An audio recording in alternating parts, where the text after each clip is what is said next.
I still remember the way the light looked in that courtroom. Cold, fluorescent, the kind of light that doesn't lie. My name is Camille Renee Okafor.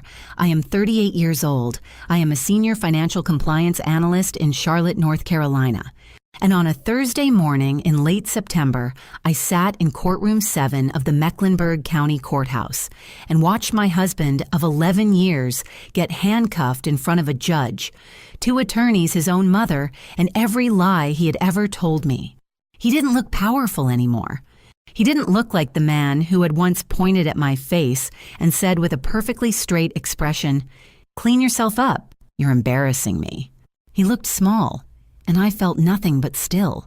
What happened between that night and that courtroom? That is the story I need to tell you.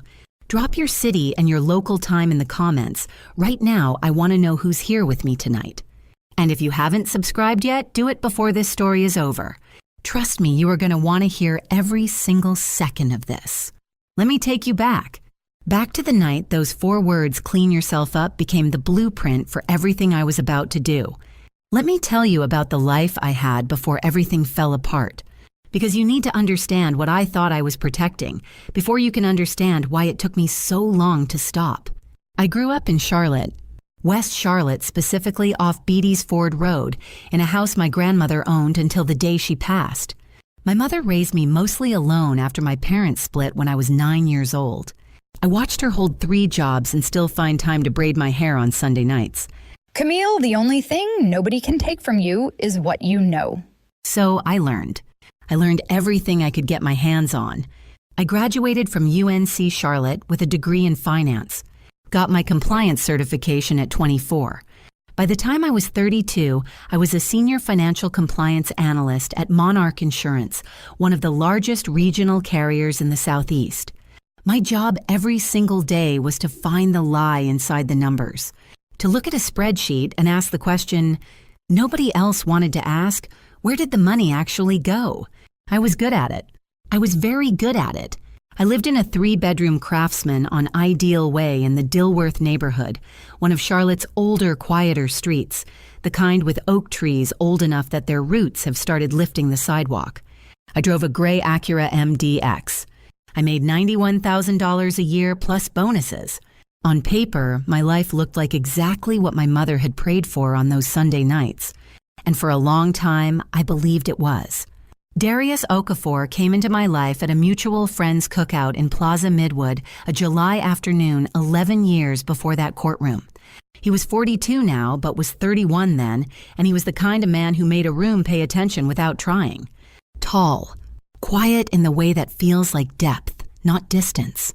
He had just opened his first physical therapy clinic on South Boulevard, and he talked about it the way people talk about something they genuinely love with their whole chest. We got married 2 years later. Marcus came first, then Jordan. For a while, a real while, not just on paper, it was good.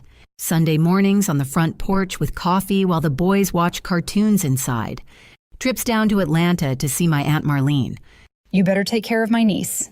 Darius coaching Marcus's youth basketball team on Saturday mornings, even when he was tired. I held on to those memories for a long time. I held on to them longer than I should have. But I need to be honest with you about something because this story only makes sense if I am. I had a weakness, a specific one. I was terrified of becoming my mother, not her strength, not her grace, but her loneliness after my father left. I had watched her sit at the kitchen table on a Friday night with bills spread out in front of her. And that particular kind of quiet around her that a 9-year-old knows means something is broken and it cannot be fixed. I had promised myself somewhere deep and wordless that I would never sit at that table. So when things started feeling off with Darius, I explained it away. I was patient. I was understanding. I was in the language my therapist would later use, conflict avoidant in direct proportion to my fear of abandonment. In plain English, I didn't want to see what I was starting to see. The first sign came on an ordinary Tuesday in February about 3 years before the courtroom. I was checking our joint savings account through the bank app, something I did maybe once a month, casually the way you glance at a gas gauge. The balance was $43,000. It should have been closer to $61,000. I did the math twice in my head, standing in the Monarch Insurance parking garage in the cold, and came up with the same answer both times. $18,000 was gone. When I asked Darius that evening, he was at the kitchen counter going through mail. He didn't look up right away. That small pause, I noticed it. Then he turned around with an expression that was completely reasonable, completely calm, and said it was a new ultrasound equipment purchase for the clinic.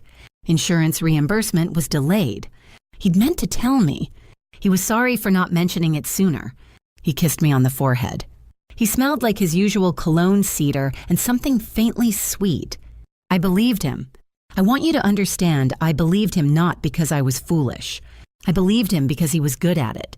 11 years of marriage, and he had calibrated exactly how much information to give me, exactly what tone to use, exactly how long to hold eye contact before looking away. He had studied me the way I studied financial documents, looking for the threshold, the point where scrutiny turns to suspicion, and making sure he always stayed just below it. But here is the thing about spending your professional life hunting fraud. Eventually, the instinct doesn't turn off just because you're home. That evening, after Darius had gone to watch film with Marcus in the living room, I sat at my desk and pulled up the clinic's public business filings. Nothing private, just what's registered with the state. Routine. The kind of thing I would do in my sleep.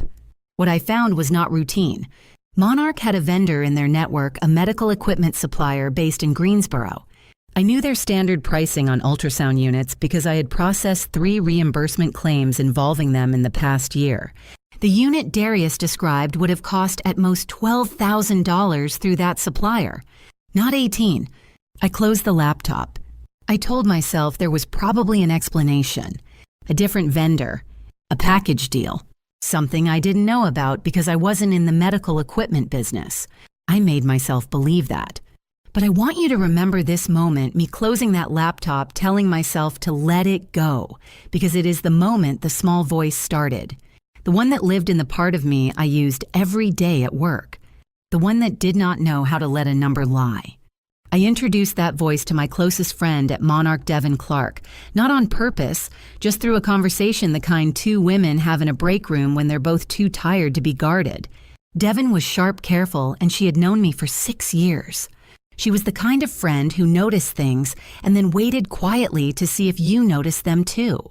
She had already noticed something. But I didn't know that yet.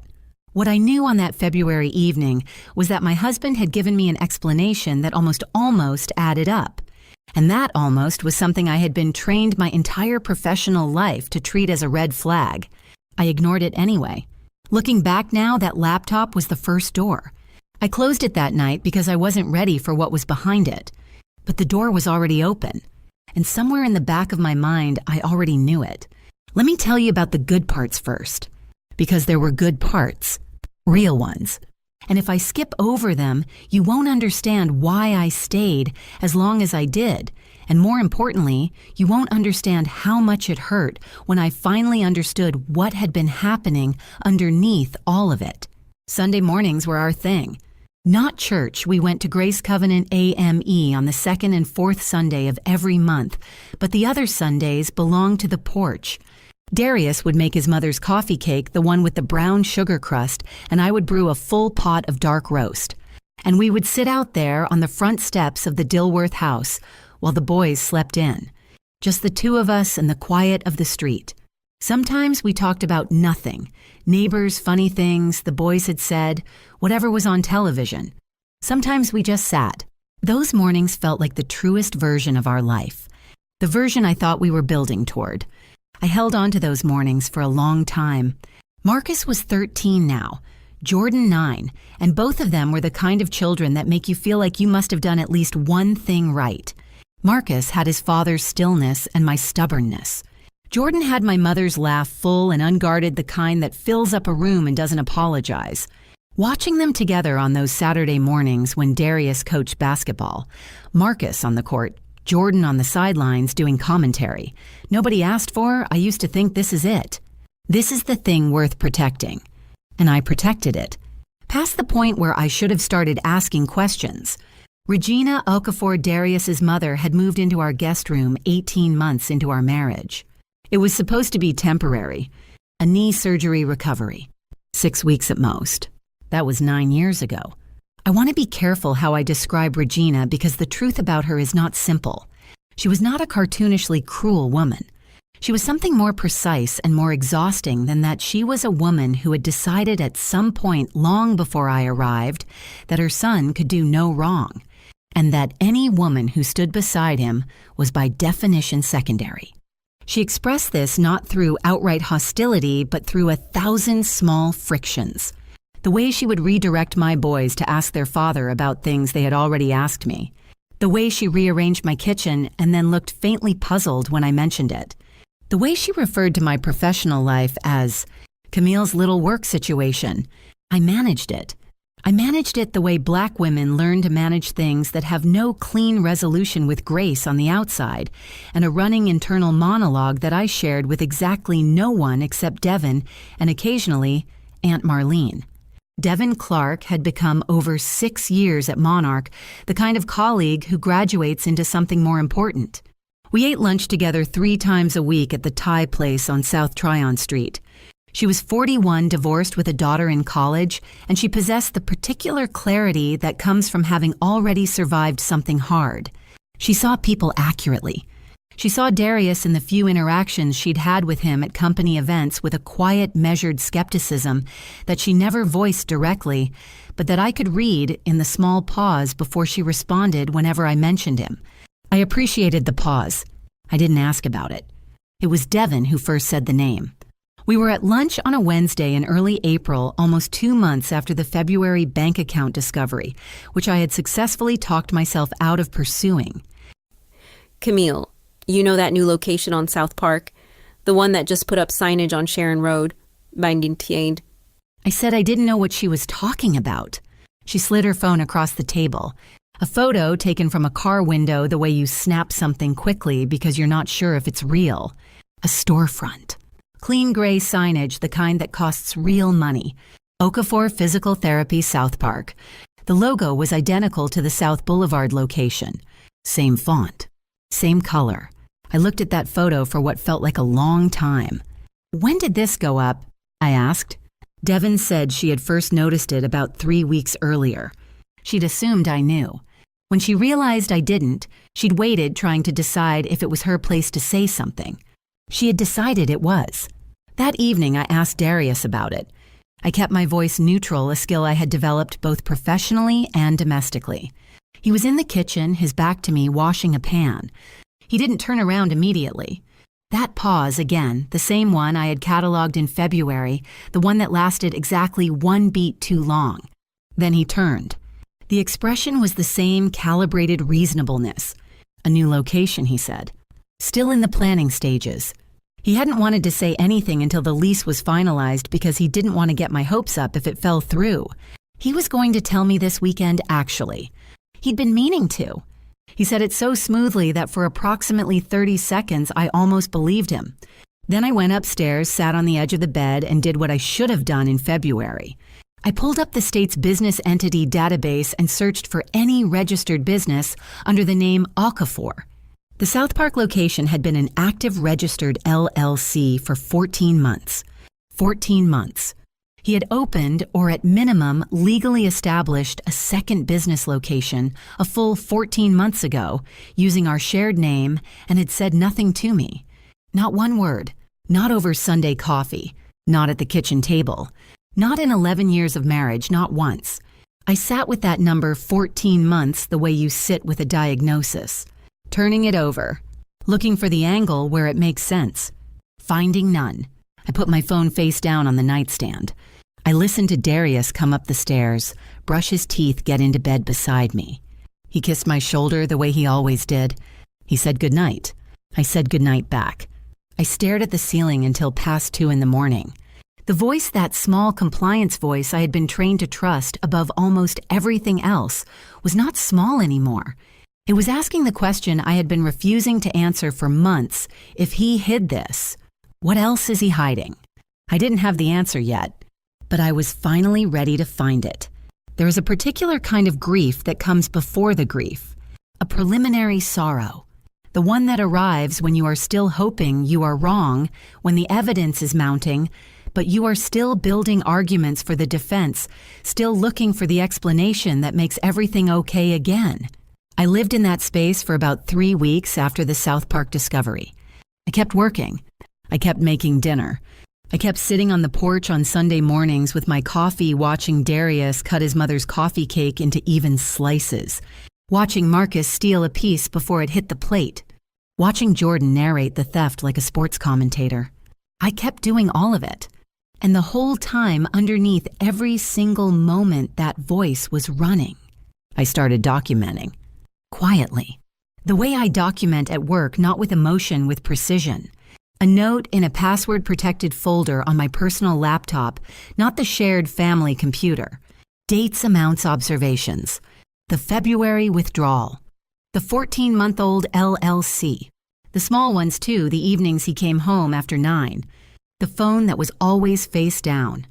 The new habit of showering immediately after getting home, which he had never done in 11 years of marriage, not once. I want to be clear about something. I was not spiraling. I was not paranoid. I was doing exactly what my professional training told me to do when numbers don't add up. Document first, confront second, and never show your hand until you know what hand you're holding. It was Devin who gave me the next piece. She sent me a text on a Thursday afternoon, just an Instagram handle, and 3 words, "thought you should." I clicked the handle during my lunch break, sitting in my car in the Monarch parking deck. The account was public. A woman named Simone Wade. Charlotte-based. Fitness content, lifestyle, occasional restaurant reviews. Pretty in the curated way that Instagram rewards. Nothing alarming on the surface. Until I scrolled back about 6 weeks. There was a photo of her standing in a physical therapy clinic, the South Park location. I recognized the gray walls and the logo caption, reading my favorite place. Posted on a Tuesday at 11 in the morning. A Tuesday, when Darius had told me he was at a medical suppliers conference in Greensboro. I sat in that parking deck for 22 minutes. I know because I watched the time on my dashboard clock the way you watch something when your brain needs an anchor. Then I drove back inside, sat at my desk, and spent the afternoon processing a routine audit file with complete focus and 0 errors. Because I am very good at my job. And because falling apart in the Monarch Insurance building was not something I was going to do. I fell apart at home quietly in the bathroom with the shower running so nobody would hear. That evening, I made a decision. I was going to ask Darius directly, not about Simone. Not yet. I didn't have enough, but about the money. The specific withdrawal I had found in February. I was going to ask him plainly and watch him answer. I needed to see his face. We were in the kitchen after dinner. The boys were upstairs. Regina was in her room watching her programs. I waited until Darius had poured himself a glass of water and turned around, and then I said calmly, "I need you to show me the invoice for the ultrasound equipment you bought in February. The $18,000 purchase." The pause this time was longer. What? The equipment purchase. From February. I'd like to see the invoice. Something moved behind his eyes fast like a shutter closing, and then the reasonableness snapped back into place. He said he didn't have the invoice handy. It was somewhere in the clinic files. He would look for it. Why was I asking, what was this about? I said I was just keeping our records organized.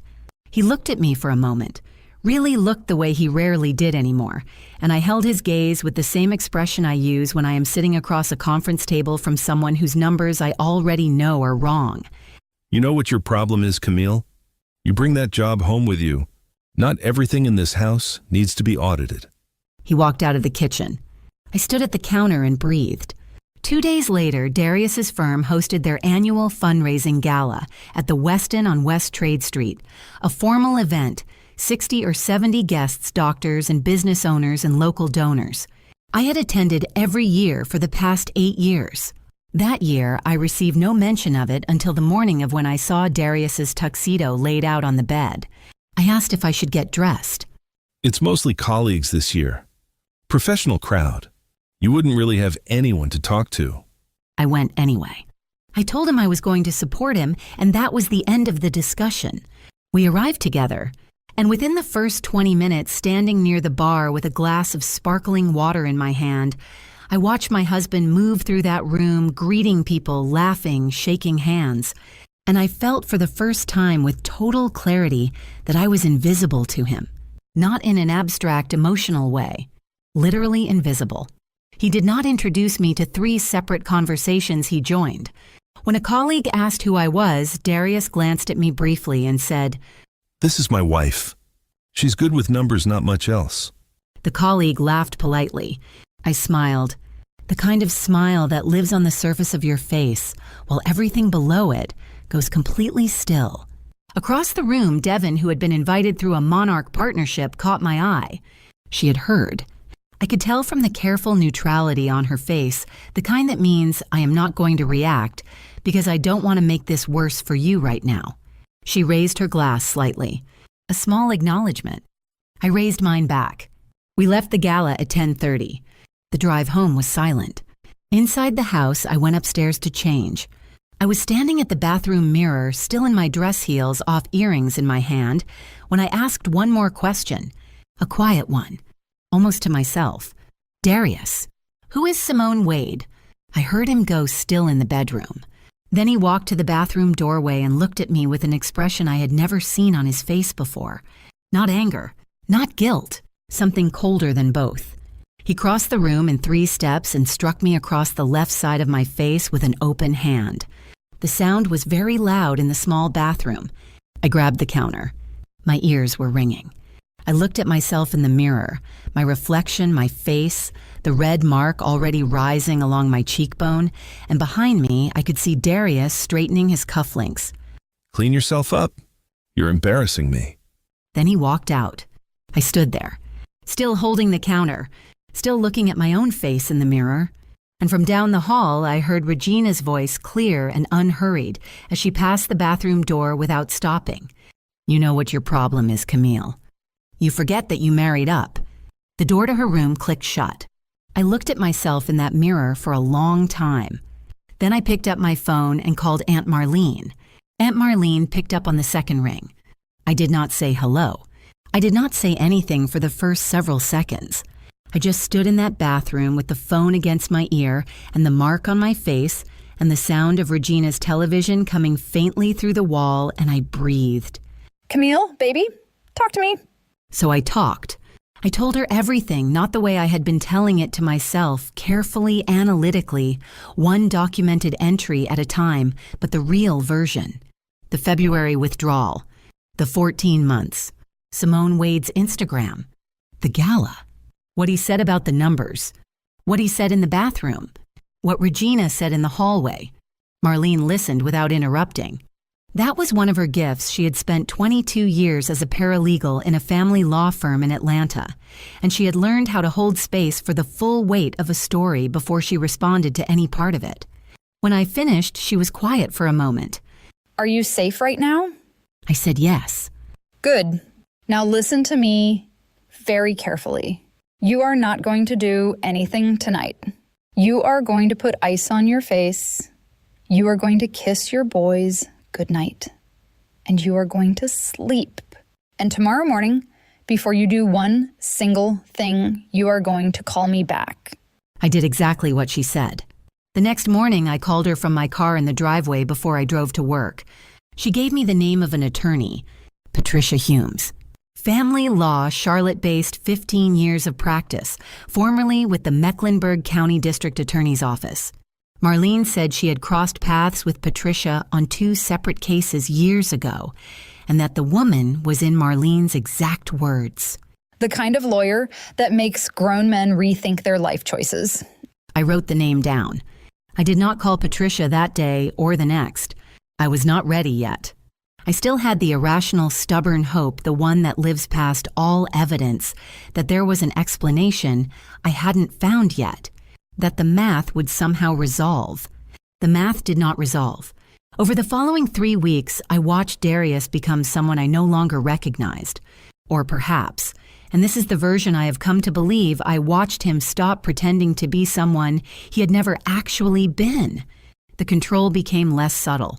He started asking where I was going when I left the house, not with concern with inventory. He began making comments about my work at dinner in front of the boys. Your mother's company keeps her very busy. Busy and important, said with a smile that wasn't a smile.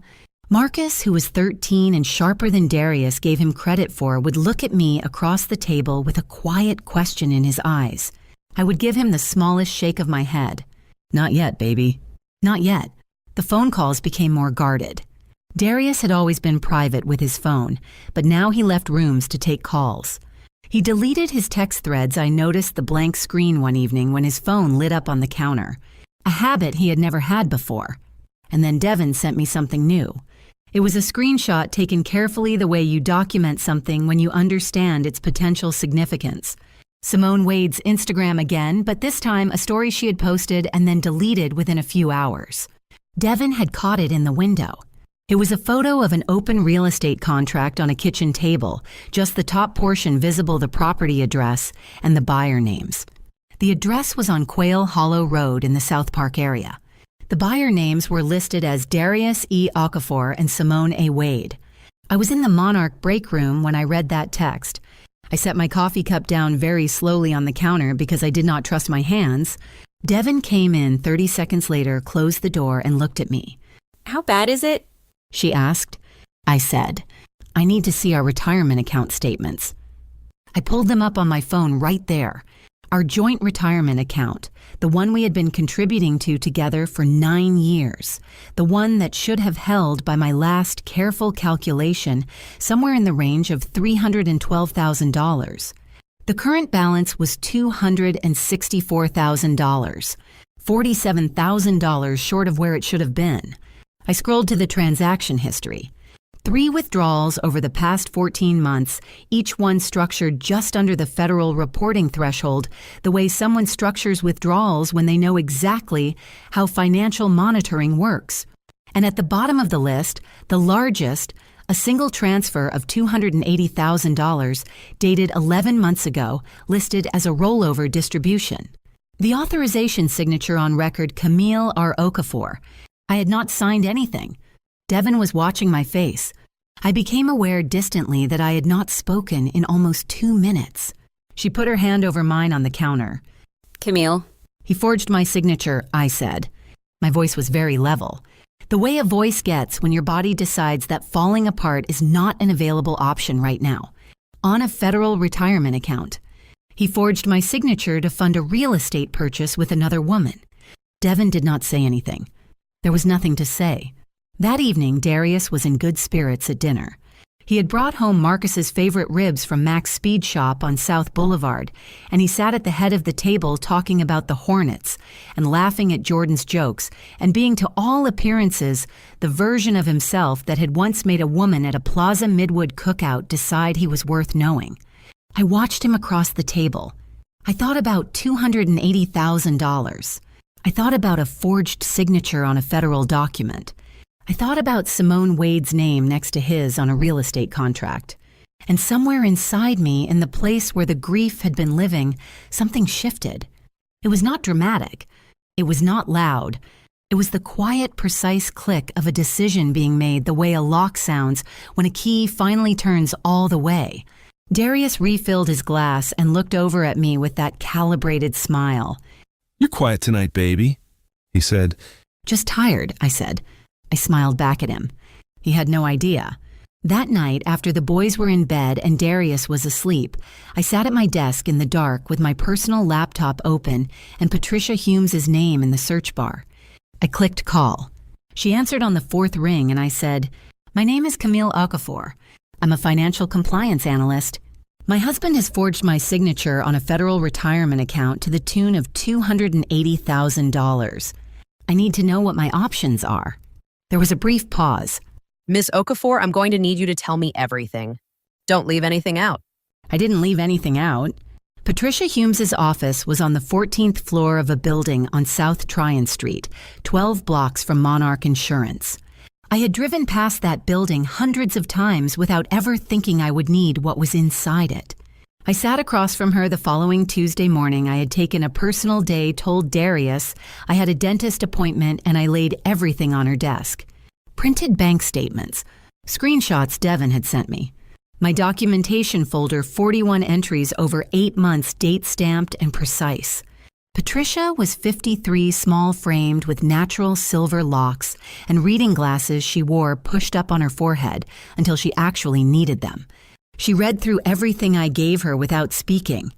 When she finished, she pushed her glasses down onto her nose, looked at the retirement account statement one more time and said, The forged signature changes everything.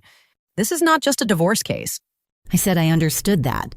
A fraudulent withdrawal from a joint federal retirement account that is a potential violation of ERISA. That is federal territory, Ms. Okafor. We need to be very careful and very thorough. She recommended a private investigator, a woman named Cheryl Odom, former Mecklenburg County detective, who Patricia described as thorough, discreet, and fast. I authorized the retainer that same morning. 3 days of targeted surveillance. I did not tell Darius. I did not change anything about my behavior at home. I made coffee cake on Sunday morning. I watched the boys. I sat on the porch. The results came back on a Thursday. I was at my desk at Monarch when Cheryl sent the secure file. I opened it in my car during lunch, parked in the back corner of the deck where no one could see my face. The first photographs were what I expected. Darius and Simone at the South Park property, a 2-story townhouse, cream-colored brick, a 2-car garage, coming and going at hours that told a clear story. Nothing I hadn't already assembled in my own mind. Then I saw the photograph from the parking lot of the OBGYN clinic on Fairview Road. Simone Wade entering the building alone. The clinic name visible above the door. Cheryl's note beneath the photo was 3 words, approximately 4 months. I sat with that for a moment. I want to be honest about what I felt. It was not the thing you might expect, not the sharp, gasping devastation of a woman who has just learned her husband is expecting a child with someone else. I had somewhere over the past 8 months moved past the place where Darius's choices could break my heart. What I felt was something colder and more specific. I felt the full shape of what he had done become visible all at once, like a photograph developing in a darkroom, every detail emerging at the same time. He had not just cheated. He had built a second life, a house, a child on the way. All of it funded with money he had stolen from the future I had spent 11 years building. He had taken my professional earnings, my discipline saving my carefully maintained retirement account, and he had used them to construct a replacement for the life we were supposed to share. And he had done it with my forged signature. I turned to the last document in Cheryl's file. It was the full real estate closing package for the Quail Hollow Road property. Purchase price $280,000. Payment method wire transfer from a rollover distribution account. The rollover source account number matched our joint retirement account exactly. And on the authorization page, 3rd line from the bottom in ink I did not recognize as mine, but that was meant to be. Camille Renee Okafor, authorized signatory. I called Aunt Marlene. She answered on the first ring this time as if she had been waiting. I told her what Cheryl had found. I told her about the pregnancy. I told her about the closing documents. There was a silence on the line, not the silence of someone without words, but the silence of someone choosing them very carefully. Baby, I need to see that signature. She drove up from Atlanta the next day. 4 hours in her Buick, arriving at Devin's apartment, we had decided my house was not the place for this conversation at just past 2 in the afternoon. She sat at Devin's kitchen table with the printed closing document and her reading glasses and the careful stillness of someone who had spent 2 decades in legal proceedings. She looked at the signature for less than 30 seconds. That is not your signature, she said. I have watched you sign your name for 38 years. The loop on the C, the way you cross the R, this is someone copying what they think you look like. This is not you. Devin, sitting across the table, quietly placed her hand over her mouth. I sat very still. This is forgery of a financial instrument, Marlene continued. Federal jurisdiction. We are not talking about a civil matter anymore. Patricia needs to know about this today. I called Patricia from Devin's living room. She already knew she had been consulting with a colleague who specialized in federal financial fraud, anticipating this possibility.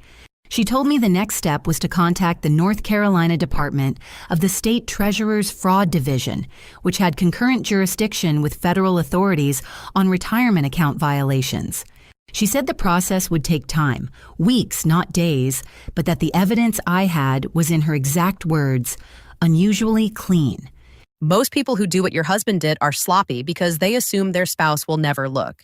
He did not account for the possibility that his spouse does this for a living. I almost laughed. Almost. I drove home that evening in the early dark, taking the long way down Park Road through the neighborhoods I had lived near my whole life. The houses with their porch lights coming on one by one, families settling into their evenings, ordinary and intact. I parked in the driveway of my house and sat there for a few minutes before going inside. The rain started while I was sitting there. Light at first, then steadier, the kind of Charlotte rain that settles in for the night and makes everything outside the windows look soft and indistinct. And I thought about those 4 words. Clean yourself up. The contempt in his voice when he said them. The certainty that I would comply, absorb, recover, and ask no more questions. The absolute confidence of a man who had never in 11 years once believed I was capable of what I actually did every single day. I sat in that rain and I thought you handed me the blueprint. And for the first time in 8 months, for the first time since February, since the parking garage, since the gala, since the bathroom mirror, since all of it, I smiled. A real one. Small and private and completely my own. I was not broken. I was not finished. I was not the woman he had described at that gala, good with numbers and not much else. I was exactly that woman. And those numbers were about to tell a story he was not going to be able to explain his way out of. There is a moment, and I think anyone who has ever been pushed past their limit knows exactly the moment I am describing, where something inside you stops being sad and starts being strategic. It does not announce itself. It does not arrive with music or revelation. It is quieter than that. It is the simple cellular decision that you are done absorbing and you are ready to act. That the grief has done its job and the work is beginning. Mine came on a Sunday morning. Not a dramatic Sunday. Not a Sunday with a confrontation or a discovery or a breaking point. Just an ordinary 1 coffee cake on the counter, Jordan doing his commentary on Marcus trying to sleep in the oak trees outside the front windows, going gold at the edges, the way they do in early October in Charlotte. Regina in her chair with her programs. Darius at the kitchen table with his phone face down the way it always was now, smiling at something I was not supposed to see. I stood at the kitchen counter with my coffee cup and I watched him smile at that phone. And something inside me went quiet. Not sad quiet. Not defeated quiet. Dangerous quiet. I finished my coffee. I washed my cup. I kissed Marcus on the top of his head when he finally came downstairs. I told Jordan his commentary was very professional and he should consider a career in broadcasting. I was warm and present and entirely, completely myself. And I had already decided. I called Patricia from my car that afternoon, parked outside the Harris Teeter on South Boulevard. I told her I was ready to move forward on all fronts simultaneously. She said she had been waiting for that call. We met in her office the following Wednesday morning. Again, a personal day, again, a cover story for Darius. And she laid out the architecture of what we were going to build. 3 tracks running in parallel. Track 1, the civil divorce proceedings. Patricia would file the petition once we had enough documentation to prevent Darius from moving or concealing additional assets. Timing was critical. We needed to file at the right moment to freeze the accounts before he could respond. Track 2, the financial fraud referral. Patricia's colleague, a federal compliance attorney named Howard Briggs, had already made preliminary contact with the North Carolina Department of the State Treasurer's Fraud Division. They had reviewed the initial documents I provided and confirmed what Marlene had said. At Devin's kitchen table, the signature was forged. The withdrawal was fraudulent. The case had federal dimensions. They needed 6 more weeks of documentation before they could move. 6 weeks of me living in that house, acting normal, giving them nothing to spook. Track 3, and this was the one I had not anticipated, was Simone Wade. Howard Briggs had sent a standard notification letter to Simone, informing her that she might be subject to civil liability as a recipient of fraudulently obtained funds used in the real estate transaction. It was routine procedure. What was not routine was how quickly she responded. Within 48 hours of receiving that letter, Simone Wade had retained her own attorney and made contact with Patricia's office, expressing interest in cooperation. She was 4 months pregnant unrepresented until that letter arrived, and she had just learned that the down payment on the house she was living in was potentially stolen federal retirement funds.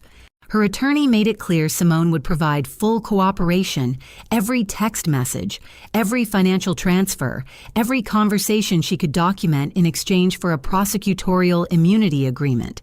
Patricia told me this with the careful neutrality of someone delivering information they know will land with complexity. I was quiet for a moment. Then I said, "Does she have everything?" Ms. Okafor, if what her attorney is describing is accurate, she has more than everything. I nodded.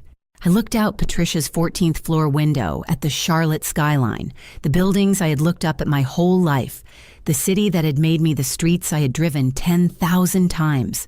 And I thought about Simone Wade in that cream-colored townhouse on Quail Hollow Road, sitting with a letter from a federal compliance attorney, and the sudden understanding that the man who had told her everything was fine had not told her anything that was true.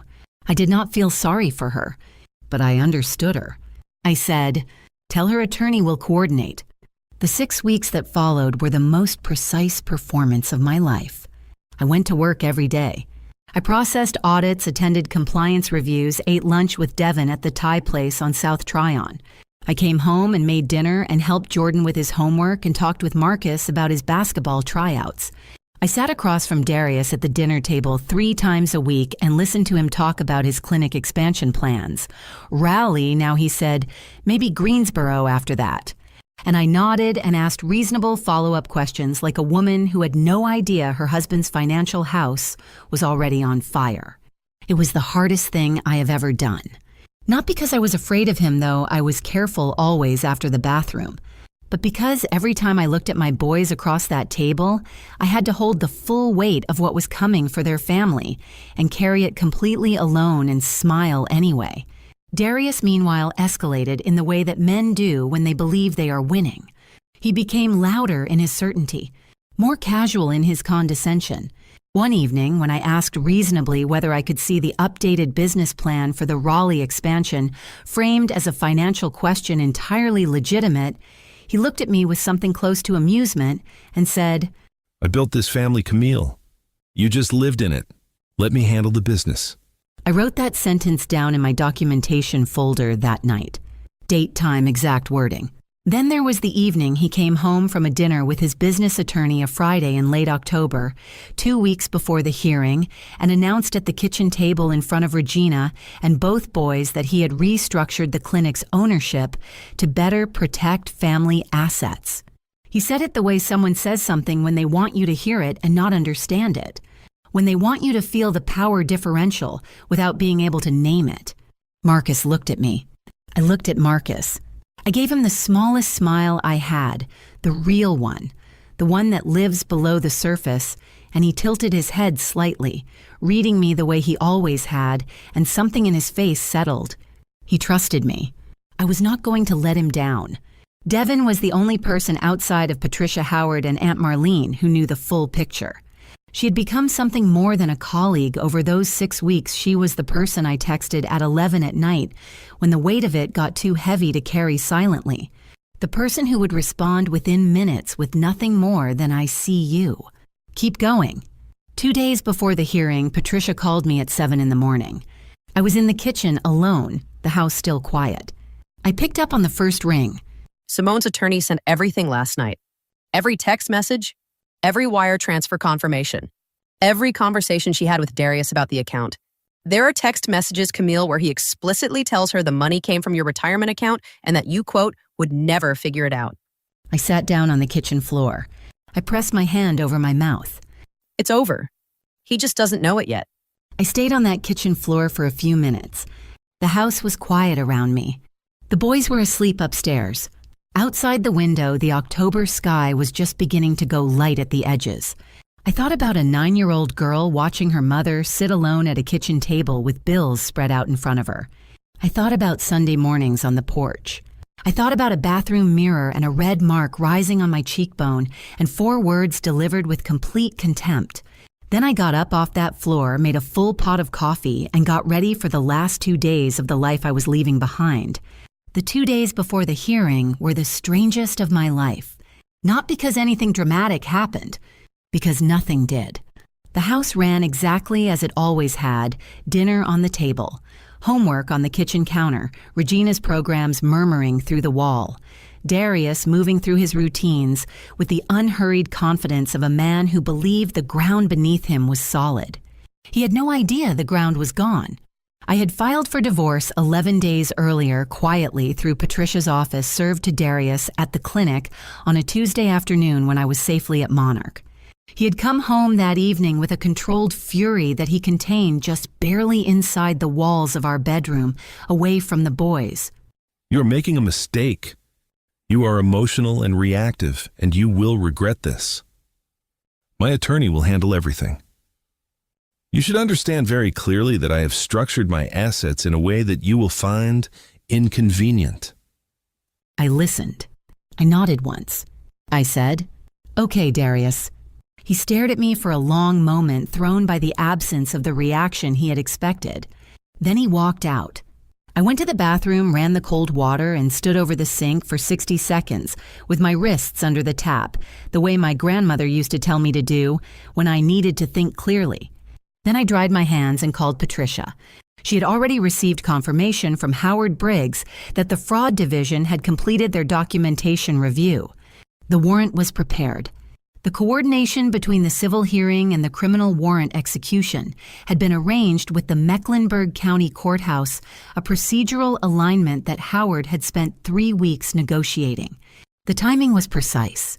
The warrant would be executed during the civil hearing in the courtroom at the moment the financial fraud evidence was formally entered into the record. They want it on record, Patricia said. They want the civil proceeding to establish the fraudulent nature of the transfer first, and then the warrant executes. It's cleaner that way, harder to appeal. I asked if this was standard procedure. It's uncommon. But when the evidence is this complete and the defendant has been actively restructuring assets, up to the filing date, the court tends to cooperate. Judges do not like it when people restructure assets 14 days before a divorce hearing. I thought about Darius at the dinner table announcing his ownership restructuring to Regina and the boys like a man laying down a winning hand. I said, "Good." The day before the hearing, Darius hosted his mother's birthday dinner at the house. He had invited 17 people, cousins, a few clinic colleagues, 2 neighbors from down the street. He had ordered catering from a Jamaican restaurant on Central Avenue and set up the dining room with the good tablecloth and Regina's china. I want you to picture this, because I need you to understand what those 2 days were. I helped set that table. I arranged Regina's flowers, birds of paradise from the Harris Teeter, her favorite in the tall glass vase she kept on the buffet. I greeted 17 guests at my front door with warmth and a full smile. I made sure Jordan stopped running through the living room. I made sure Marcus offered drinks to the older relatives the way we had taught him. I stood next to my husband at various points in the evening as he shook hands and accepted compliments about the clinic expansion. And he smiled the smile of a man at the absolute height of his confidence.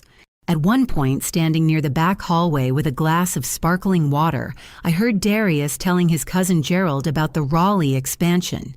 He was expansive, animated the version of himself that the outside world mostly knew, generous with detail, warm with laughter. Gerald asked how he had financed the growth without taking on too much debt. Smart structuring, man. You protect what you have built. You make sure nobody can touch it. Nobody can touch it. I looked down at my glass. In my blazer pocket was a folded copy of the hearing schedule Patricia had sent me that morning. In Patricia's office safe were the complete Simone Wade testimony documents, the wire transfer records. The signature analysis from the forensic documents examiner, Howard, had retained a woman named Dr. Lisa Tran. Her report ran to 31 pages. It concluded with professional certainty that the signature on the retirement account authorization was not consistent with Camille R. Okafor's authenticated signature samples across 11 years of joint financial documents. 31 pages. Nobody can touch it. I raised my glass slightly to no one and took a sip. Later that evening, after the guests had gone and the boys were in bed, Darius found me in the kitchen finishing the cleanup. He leaned in the doorway with his tie loosened and the particular ease of a man who has had a good evening and expects the world to continue accommodating him. You did good tonight. I turned from the sink and looked at him. "Thank you," I said. He nodded satisfied and pushed off the doorway to go upstairs. Then he stopped, turned back, and with the offhand cruelty of someone who had never once considered that their words might be documented, dated, and read aloud in a courtroom, he said, When this divorce thing is done, when you calm down and actually look at the numbers, you are going to realize you do not have a case. My attorney has been very thorough. You do not have what you think you have, Camille. He smiled, not the warm one he used on Gerald. The other one. The one I had learned over 11 years meant he believed he had already won. Get some rest. Big day tomorrow. He went upstairs. I stood at the kitchen sink with the dish towel in my hands and listened to his footsteps cross the ceiling above me. Bedroom, bathroom, the particular creak of the third floorboard near the closet that I had been meaning to fix for 2 years. The sounds of a house I knew by heart. The sounds of a life I was walking out of tomorrow. I folded the dish towel. I laid it over the oven handle the way I always did. I turned off the kitchen light. And I thought about what Patricia had told me 3 weeks earlier when I had asked her whether she thought we had enough. Ms. Okafor, she had said, in my experience, people who commit financial fraud against their spouses make one consistent mistake. They assume that because the person across the dinner table loves them, that person is not paying attention. She paused. Your husband forgot what you do for a living. I climbed the stairs in the dark. I did not wake Darius. I lay beside him in the quiet, his breathing slow and even, the breathing of a man with no concern. And I stared at the ceiling one last time. The morning of the hearing, I woke at 5:45 without an alarm. I lay still for 30 seconds the way I always do when something important is coming, taking inventory of my own steadiness, checking for fear the way you check a structure for cracks before you put weight on it. I found steadiness.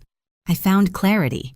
I found underneath both of those things something that had been absent from my body for so long I had almost forgotten what it felt like.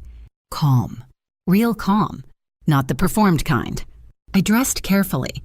A charcoal gray suit I had bought 3 years ago for a Monarch board presentation, tailored serious, the kind of thing that says, I am someone who does not make mistakes. Low heels. My grandmother's pearl earrings, the small ones she left me when she passed. No other jewelry. I looked at myself in the bathroom mirror, the same face, the same woman, and I said nothing out loud. I didn't need to. Darius was in good spirits at breakfast. He was dressed sharply, his attorney had clearly told him to present well, and he moved through the kitchen with the brisk energy of a man who has decided the day is a performance he has already rehearsed. He made coffee. He poured 2 cups without asking. He set one in front of me and said almost pleasantly, Let's just get through today and get this handled. I picked up the cup. Agreed, I said. He did not hear what I meant by that. We arrived at the Mecklenburg County Courthouse separately. I had arranged this with Patricia for reasons that were now obvious. I came with Aunt Marlene, who had driven up from Atlanta the night before and stayed at Devon's apartment. She was dressed in a dark navy wrap dress and the expression she wore when she had decided something was going to go correctly. Devon was in the public gallery. Patricia was at the plaintiff's table when I arrived, her files organized with the precision of someone who has been doing this for 15 years and enjoys it.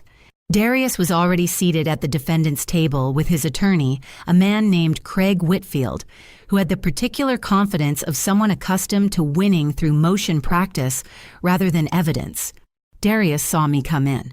He held my gaze for a moment with an expression I recognized, the one that said he believed this room belonged to him. Regina was in the gallery 3rd row in her church clothes. She had come to watch her son win. Judge Renata Simmons entered at 9:05. She was 61, natural silver hair, and she had the deliberate economy of movement that comes from spending decades in a position where everyone in the room waits for you to speak first. She reviewed the case summary, established the parameters of the proceeding, and invited opening statements. Craig Whitfield went first. He was polished. He presented Darius as a self-made business owner who had built a successful practice through his own labor. He said Darius had made independent financial decisions within his legal rights. He described him as the victim of a divorce filing, motivated by what he called a spouse who had developed an adversarial posture toward the marriage without cause. He concluded by stating that his client's assets had been properly structured and that the retirement account in question had been liquidated through a legitimate rollover process, authorized by both account holders. He sat down. Darius straightened his jacket. He looked across the aisle at me with that smile, the full one, now the one he had worn at the gala, the one that said, "You don't have what it takes." He leaned slightly toward Craig Whitfield and said something I could not hear. Whitfield nodded. Darius turned back to face forward. Still smiling, it was the last smile. Patricia stood. She did not begin with an argument. She began with a question addressed to Judge Simmons. Your Honor, the plaintiff requests permission to introduce a witness whose testimony was secured subsequent to the initial filing. The witness is material to the fraudulent transfer claim. Whitfield objected immediately. Patricia had anticipated this. She handed the clerk a document. The immunity coordination agreement between the witness's attorney and the fraud division, executed and signed. Judge Simmons reviewed it for 45 seconds.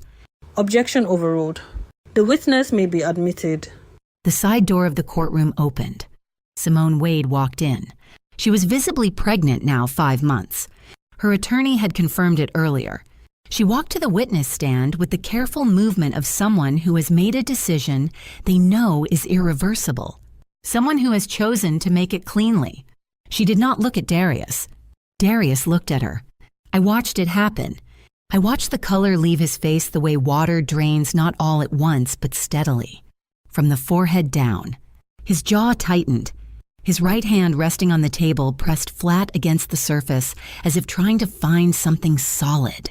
Patricia was methodical. She walked Simone through the timeline. When she and Darius had begun their relationship. When he told her he would purchase the South Park property for them. What he had told her about the source of the funds. Simone answered in a clear, composed voice. She had clearly been prepared carefully.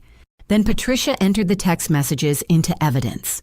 They were projected on the screen mounted to the courtroom wall, readable by everyone in the room, including the gallery, including Regina. Patricia read the message aloud, dated 13 months earlier. Darius to Simone, 11:47 at night. Don't stress about the money. It's handled. Pulled it from the joint retirement account. Camille will never figure it out. She thinks she's smart, but she just pushes paper all day. Not her money anyway. I earned it. The courtroom was very quiet. Judge Simmons looked at Darius over her reading glasses. Her expression required no interpretation. Patricia set down the transcript. She looked at Darius across the room, not with triumph, with the steady calm of someone who has done their job. The plaintiff also presents a 31-page forensic document analysis concluding that the signature authorizing the retirement account liquidation is inconsistent with the account holder's authenticated signature across 11 years of joint financial records. The signature is forged. Whitfield was on his feet. His objections were professional, technically sound, and completely insufficient. I watched Darius. His hand on the table was trembling now, a fine involuntary tremor, the kind the body produces when adrenaline has nowhere to go. His jaw was working slightly. Sweat gathered at his temple under the fluorescent lights. When he turned to speak to Whitfield, his voice, the same voice that had once told me to clean myself up, came out fractured, thin, unrecognizable. The two detectives entered through the rear door at 9:51 in the morning. They moved with the quiet efficiency of people who have done this many times. They approached the defendant's table. One spoke Darius's full name. The other produced the warrant. The sound Darius made was not a word. It was something before words, a compressed sound from the back of the throat. The sound of a man realizing everything he believed was secure had just collapsed. He looked at me. I held his gaze. Camille, please. I'm sorry. The kids think about the kids. I'll fix this. I swear I'll fix it. I let him finish. Then I spoke quietly, only loud enough for him. You're not sorry, Darius. You're sorry you got caught, and our boys are going to be fine. They have me. They've always had me. I looked at him one last time.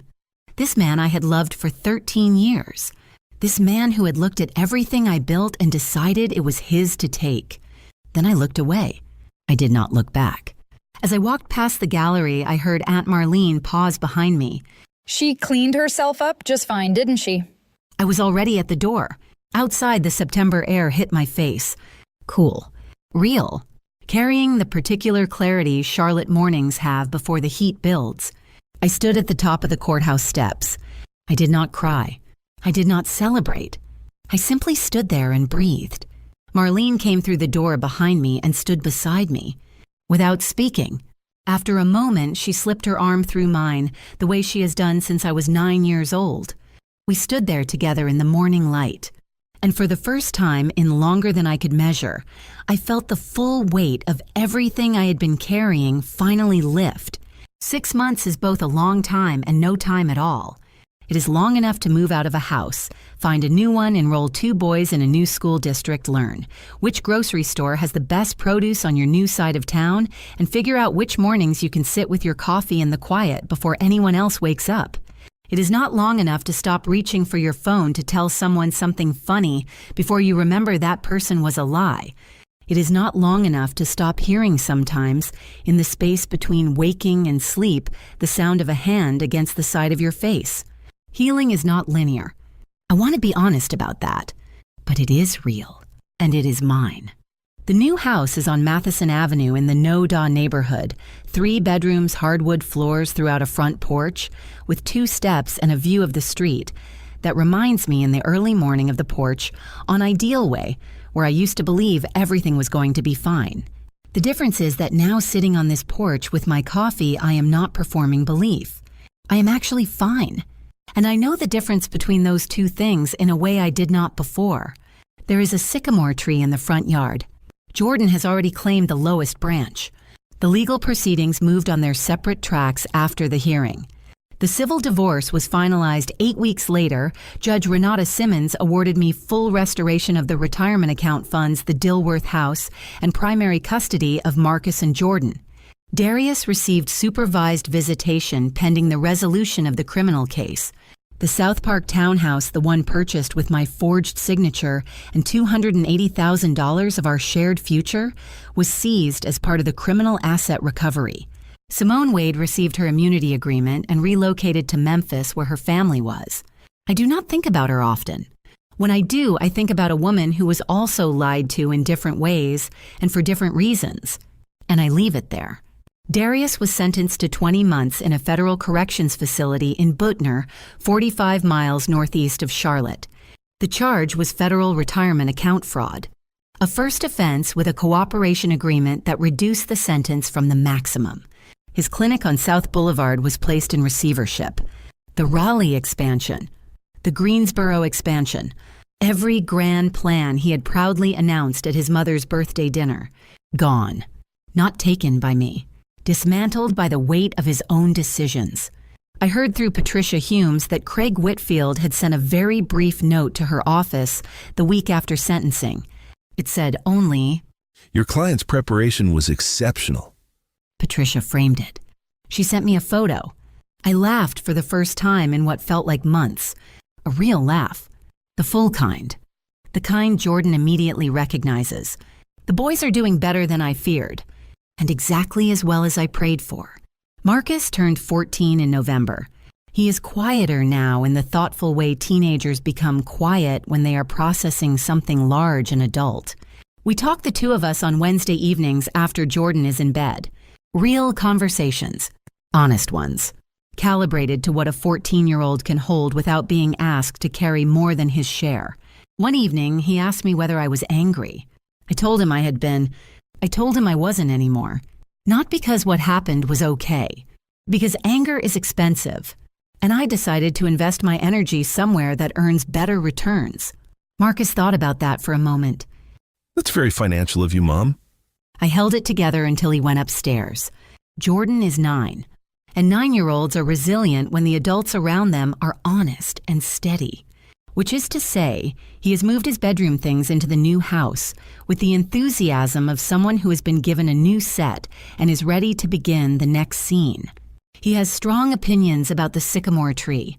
He has even stronger opinions about which shelf in the new kitchen is the correct shelf for cereal. He makes me laugh every single day without trying. My mother drove up from West Charlotte the weekend we moved into the Matheson Avenue house. She brought her good casserole, the one with the 3 cheeses. She walked through every room slowly with her hands folded in front of her, the way she does when she is taking the measure of a space. When she reached the front porch, she stood there for a long time looking out at the street. Then she turned and looked at me. She said nothing for a moment. Then she said, Your grandmother would have liked this porch. I had to step inside for a minute after that. Devin and I still eat lunch on Thursdays at the Thai place on South Tryon. Some things should stay exactly the same. She received a promotion in January, senior compliance director. I took her to dinner in South End to celebrate. A proper restaurant. Linen napkins. We sat there for 3 hours talking about everything and nothing, the way women do when they have survived something real together and come out the other side still standing. Aunt Marlene calls every Sunday morning, not to check on me. She stopped doing that around week 6 when she decided I no longer needed checking on. She calls because we have always called each other on Sundays. Sometimes we talk about nothing. Sometimes we talk about everything. Last Sunday, she said something that has stayed with me. I'm proud of you, baby. Not for what you did in that courtroom, for who you were when it was hard. I have been thinking about that sentence ever since, because that is the thing I want you to understand. Whoever you are, wherever you are watching this, whatever you are carrying right now that feels too heavy to hold and too precious to put down, it was not the courtroom that saved me. It was the bathroom mirror. The moment I looked at my own reflection marked diminished, told to clean itself up, and decided that the woman in that mirror was worth fighting for. Not fighting him, fighting for myself. That is a different battle entirely. And it is the only one that matters. I am not what he said I was at that gala. I am not what he said in that bathroom. I am not the woman he believed he had married. I am a woman who asks the right questions for a living. And I am very, very good at my job. My name is Camille Renee Okafor. I am 38 years old, and I am the woman who cleaned up her own life and left no mess behind. If you are sitting somewhere right now in a house that does not feel safe, in a relationship that is costing you more than it gives, in a life someone else has been quietly dismantling while you were busy believing in them, I need you to hear this. Your gut is not wrong. Your gut has never been wrong. You were simply trained to apologize for it. Stop apologizing. Pay attention. And when the moment comes, and it will come, be ready to make your move. If this story moved you, if something in it felt familiar, if you found yourself nodding at a kitchen table or a bathroom mirror somewhere, leave a comment and let me know you were here. And if you have not subscribed yet, now is the time. I share stories like this because someone out there needs to hear them. Maybe that someone is you. Maybe it is someone you love. Either way, I am glad you stayed until the end. I will see you in the next one.